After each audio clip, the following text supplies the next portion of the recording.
You're in this room because you love America, because you care about the foundational principles upon which this nation was founded, not the least of which is just individual freedom and liberty, and the less government, the better.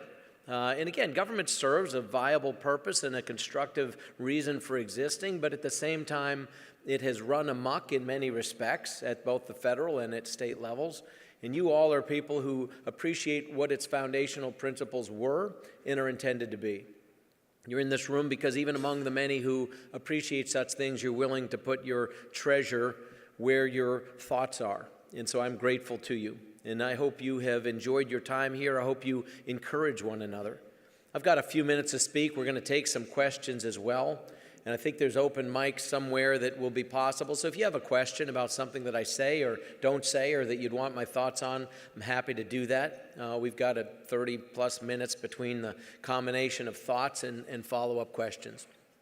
So I'm happy to make this as usable to you as possible. I was struck by one thing in the introduction, and that is the comment that when we implemented the first initial budget cuts across the board, when I was first sworn in, that I received a lot of pushback from the Democrats. Oh, let me assure you, it wasn't just the Democrats. Nobody in government apparently likes their budget cut. Maybe someone else's, but even then usually defending against that because it might be them next. Here's the wonderful thing. I'm blessed by many things. A, to be the governor of a state like Kentucky. We were talking at our table. Ours is a state where sometimes people are passing through, they're on their way to somewhere else and end up having so much fun they just stay for a while, sometimes for a lifetime. But I'll tell you, I'm blessed to be the governor of that state, but I'm also blessed to be somebody for whom this is my first political job. And I can't even begin to tell you how cathartic it is, what of a relief it is to be in a political position where you haven't been groomed. You're not owned by anybody. You're not beholden to anybody other than the constituents themselves and to the principle of law and to the foundational constitutional principles upon which this nation was built. It is a rare, and I'm fortunate for that because it is a rare ability. There's not a lot of people in politics who are afforded that luxury. And so I'm grateful for this. And I've said to people, quite literally, I say this not facetiously. I take my job very seriously, but I don't live in fear of whether or not I'm going to get reelected to something. I don't make decisions based on political expediency or opportunism. Because truth be told, if the worst thing that happens to me politically is that if I run for office, I don't get elected, if that's the worst thing that happens to me, you know what that does to my personal life? Oh my goodness. Everything else in my life gets infinitely better immediately. So if the worst thing that happens to me politically makes everything else in my life better, that's a wonderful place to be coming from. And it affords the ability to lead the charge on so many of the kinds of things that Heritage has for years led the charge on, and that folks like you have been drawn to Heritage because you appreciate here's an organization that is putting the thoughts of the people, ourselves included, into action. Not only through think tanks and in media broadcasts, but also through dialogue that is created, where Heritage truly is a catalyst for a lot of good, thoughtful change that has happened and is happening in the world of politics. And this is a moment in history where we're going to see more of that than we've seen for a long time. A lot of these things have been pent up. It's not unlike these bills that were mentioned. On that very same day, another bill that we actually signed into law was a repeal of what's called the prevailing wage. I don't know if you're familiar with that. It is the biggest waste of taxpayer money that you could ever imagine. In a state like Kentucky alone, the repeal of prevailing wage will save us on projects. Most of them are things like schools and perhaps libraries and other infrastructure type projects done in a community level. In Kentucky alone, it will save us conservatively $150 million a year by not artificially assuming that the wage at which a public project must be done has to match some minimum level union wage set arbitrarily by anything other than the free market itself. It's that type of bureaucracy that has been sucking the soul and the life out of the greatest nation on earth. Back in 2016, you often heard people talking about how we were at this crossroads in America.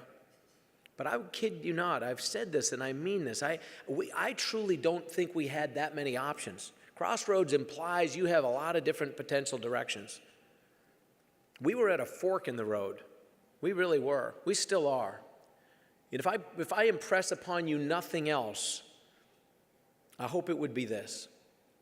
We were talking about this just a moment ago with the woman that will be honored here in a bit after I'm done, and with a gentleman that works for her. They happen to both be a fair bit younger than me. I look around this room. Some of you are older than me. A few of you are younger than me. And here's the thing. I'm in my second half century. I'm an old guy now. I tell people I'm playing on the back nine at this point. So that much is pretty much a given. But here's the thing. Whether you're on your first half century or your second half century or whatever the case might be, we need to have a sense of boldness and of conviction, a sense of urgency, a sense of a realization that when we are at this fork in the road, that complacency and apathy is not acceptable, that it is everything that has led to the undermining of the things that we hold dear. And as Edmund Burke said, what it takes for evil to prevail is for good men to do nothing. What it takes for bureaucracy to prevail is for non-bureaucratically minded men and women to do nothing. What it takes for politically incorrect things to prevail is for good men and women of politically sound mind to do nothing. There's 1,000 variations on that theme, and it's true. Our greatest risk as a nation, frankly, is the fact that we are falling asleep at the wheel. We are so blessed. We have it so good because of all that has preceded us, all the sacrifice that has been made. The 1.5 million Americans who've died in uniform to afford us the ability to assemble freely, speak freely, worship freely, write freely, communicate freely. All of these things that we somewhat take for granted relative to other places in the world. I recently had a gathering of people, the Cuban American community that is in Kentucky. We just had a gathering of many of them. You talk about people who value and respect and appreciate the freedoms that exist just some tens of miles, less than 100 miles from where they grew up. This is our greatest threat, is that our lack of boldness, our lack of conviction, the apathy that we have, our sense of comfort because we are so blessed, we can literally afford not to care. It's a crazy, ironic twist. But this has been the demise of every great civilization since the dawn of time, is that we fall asleep at the wheel and that we have it so good, in this case, that we can afford to maybe not vote this time. It's a little rainy out. I got things to do. I got to go to the salon. I meant to, meet my friends for lunch or what have you. Whatever the reason, the greatest privilege we have, I'm not here to talk about politics per se, but the greatest privilege we have is to have a voice in the political outcome of this nation. That a government of and by and for the people really is that if we the people take it seriously. It is our right, it's our responsibility though at the same time. It's our obligation, truth be told. And if we the people take it seriously, it will continue to be that. But if, in fact, we abdicate it, it's the same thing you see on so many other fronts that you care about, whether it's education or whether it's social policy or whether it's whatever the case may be. If, in fact, we abdicate our responsibilities, who fills in? The government or some other, bureaucratic entity? It's like water. If we abdicate our responsibility for the very things that have made this nation great and our responsibility to preserve them, defend them, and pass along the value of them to the next generation, somebody or something, maybe with intentionally nefarious purposes or maybe just by lack of any purpose, something will fill in that is less than we deserve. Or perhaps it's exactly what we deserve. Our founders, I forget which one it was, it might have been Franklin or Jefferson, and I'm paraphrasing, said one of the dangers of a democratically elected government is that eventually you do get the government that you deserve. What do we deserve? What do our children deserve is perhaps the better question. What do our grandchildren deserve? I would submit that they deserve no less than we were given. That so many of us of my generation and younger generations in particular are the first generations that have not had a tremendous amount expected of us. Perhaps, certainly, in fact, not even perhaps, no question, less than those generations that preceded us. We were talking at our table about the ways in which people grow up. I mean, many in this room, like myself, grew up in humble circumstances. From a financial perspective, I grew up well below the poverty level. Shared a bedroom with 3 brothers in an unheated house, and we had no shower. I mean, these sound like such terrible, hard things. Heck, I bet half the people in this room grew up in some similar way. The American dream is a real thing. Whether you're the governor, whether you're a legislator, whether you're on a local school board, or whether you're somebody who supports any and all of the above, each of us has a responsibility. It comes back to being bold and to having conviction. These are the kind of things that have afforded me the ability to tackle things that others have not wanted to tackle. To say we have to cut when in fact we have to cut. To say we need to right size when in fact we need to right size. I've been able to take on things like criminal justice reform, not popular things to run on, not the popular things to talk about. When I actually ran for governor, I was the only one running on either side that would put in writing what I proposed to do. And I put out what I called a blueprint for a better Kentucky. You could I'm sure, still Google it up. It's out there somewhere. It's a blueprint for a better Kentucky. There were just 7 tenets. They were all fiscal and financial in nature. I'm a social conservative as well, but truth be told, as much as I hate to say it, politically at least, some of those issues become secondarily moot by financial insolvency. So I focused on financial and economic issues, but I talked about things like school choice, the fact that we were one of only 7 states in America at that time that had 0 competition for public education dollars, and our children, especially in our urban communities, were losing out as a result. Not popular, incurred the wrath of many people that don't go there. I put it in writing. Right to work. We were the only state in the South that wasn't a right to work state. I said, this needs to change because we're fishing in a pond that's 2/3 the size of everybody else and at our own detriment. Why would we want to do that? Don't go there. That's the 3rd rail. Don't talk about that. You'll never get elected. That was another one of them. Cutting regulation. I wear this pair of scissors cutting through red tape. One of the things shortly after I was elected, I said I'm going to cut 30% of all the regulation in this state. We had 4,700 rules, 130,000 different rules comprised of those regulations, I should say, 4,700 regulations. We've reviewed about half of them so far. We've eliminated 450 some odd entirely, another 400 and some odd that we've modernized. These are the kind of things that can be done. I talked about things like tackling the pension crisis. We have the worst funded pension system in America. We mentioned New Jersey is another one right down there. Illinois is another one right down there, and there are others.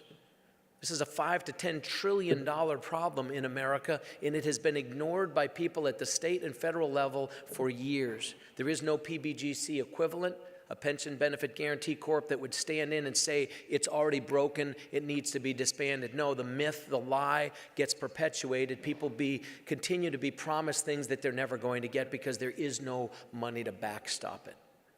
You talk about, Social Security. How many of you in this room have heard that Social Security is failing and that it's likely for people of a certain age not to even amount to anything? All of us have heard this, and yet there's 3 people right now paying in for every retiree, and people already know that it's broken. States like Kentucky, I have more retirees than workers, and we still perpetuate the myth that this thing is functional. It's not. It's not made me very popular to tell people the truth. It doesn't matter. Be bold, have conviction. I assume you came to this room, I assume you came to this gathering, I assume you give to Heritage because you want some better version of your state, some better version of this nation. And the question I would ask you is, how badly do you want it? Do you want it more than to write a check for 1,000 or 5 or 10? Do you want it more than simply enough to take a day or 2 out of your time to travel and come together with like-minded people, to be encouraged for a period of time, and then to go back home and slip back into your routine? Do you want it as badly as people who have risked Everything. The 1.5 million Americans that we talked about earlier, the men and women who came here in rickety boats, who literally risked their lives to even get here for the opportunities that now we can afford to take for granted. Do you want it that badly? Do you want it as badly as men who stepped off transport carriers onto Omaha Beach, knew they would die, saw their buddies dead, thousands, blood pouring into the ocean? Do you want it that badly? Do you want it as badly as the individuals at Valley Forge, if they were lucky enough to have shoes? In the winter of 1776, they were eating their shoes to keep from starving to death. Do you want it that badly? Do you want it badly enough to sit in a Birmingham jail and write a letter that will transform the minds of people because certain things are happening in your nation that are unacceptable to you? Do you want it that badly?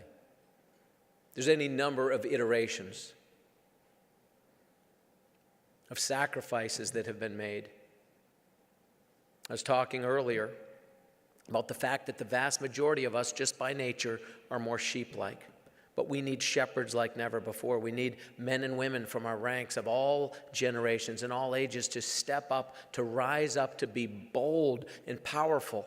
One of the first things I did as governor was pass a very comprehensive expungement bill in our state. I had to fight members of my own party and sometimes the other party to say this is a nation of second chances, a nation of redemption. We have 2 million men and women incarcerated in this nation at any moment in time, and 97% of them are going to be released. What are we doing as a society to do more than simply remove people? Removing them, fantastic, as well they should be for violating the law, fair enough. But what are we doing about rehabilitating people? What are we doing about re-assimilating people so that we don't deal with a 50+% level of recidivism where we have now created third-class citizens for life generationally, comprised of millions of people who are on some whole new rat wheel different than that of the rest of us because of mistakes that were made and they were never given a shot at redemption. This may not be politically popular. It certainly may not be seemingly popular from a Republican perspective, which is where I'm coming from. But it transcends that. It's a human perspective. These are simple things. Tort reform, I could go on and on. There's 1,000 different things that need to be done within the ranks of government, but it takes men and women of a level of boldness and of conviction, a willingness to not win, and to realize that their life will in fact be better, but to be willing to serve, to be citizen legislators, the sort that our founders were. When they pledged their lives and their fortunes in their sacred honor, that wasn't a bumper sticker. They weren't trying to get elected to something. That wasn't a campaign slogan. They literally pledged and gave those things, some of them, some all of them. Who among us is willing to do the same? When George Washington was asked, "Are you willing to be our king?" he said, "Do you not remember why we just got rid of the last one? I mean, no, I don't want to be that guy." And then they literally said, "Well, maybe an emperor." No interest.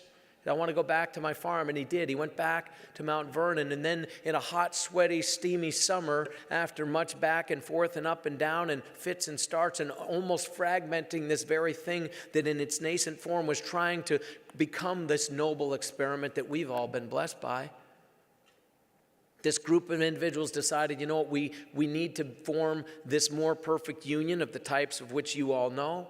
They came to a conclusion with this Constitution of how it would be governed, but they said we need the right person. We need a bold leader. We need somebody of conviction, somebody of moral character and integrity, somebody who will step up and people will recognize it. We can follow this person. We can believe in this person. So they go to George Washington and they say, "We've all decided unanimously we want you to be our president."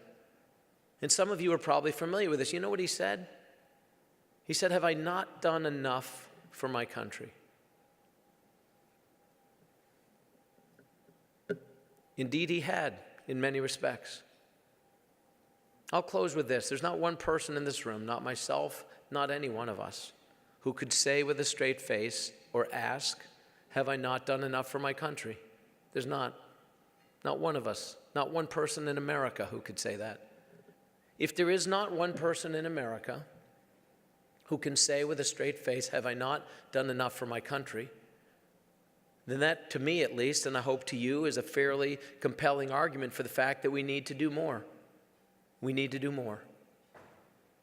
And whether it's happening at the ballot box or whether it's happening in your community, whether it's happening with finding a solution to something that's wrong within the school system or the social construct or whatever of your immediate community or of a nearby community or of your state or of some facet of government or some facet of the private sector that you can weigh in on, that you can have control over, this is our obligation. Those of us to whom much has been given, much is expected. And everyone in this room has been given much. The vast majority of the world, 99% of the people who have ever lived are living now or will live at some point in the future, will never in their lives gather in a place as nice as this, have a meal as nice as we just ate. That's reality in the world even today. So what are we going to do with it? How bold will you be? How badly do you want it? I'm one guy in one seat of political influence in one state. You're hundreds of people who can touch people like myself and so many others, starting with your immediate family. This is my challenge to you. How badly do you want it? Thank you. I really appreciate your time. And thank you very much.